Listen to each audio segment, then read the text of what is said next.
Kitten balloon tutorial. Leave an 8-finger width at the tail end of the balloon. Twist to 3-finger single bubbles.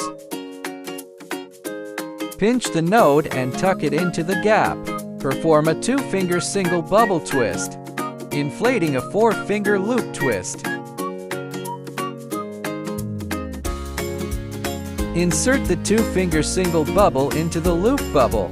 Twist a barrier knot.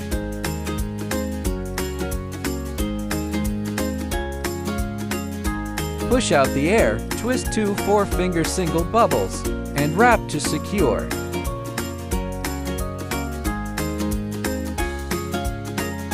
Next, twist a 3-finger single bubble. Twist a barrier knot.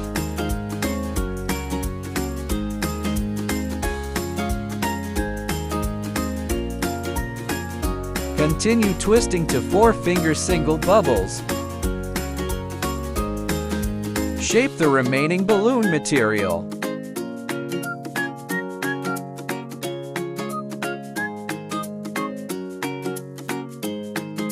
Draw the eyes and mouth of the kitten on the balloon.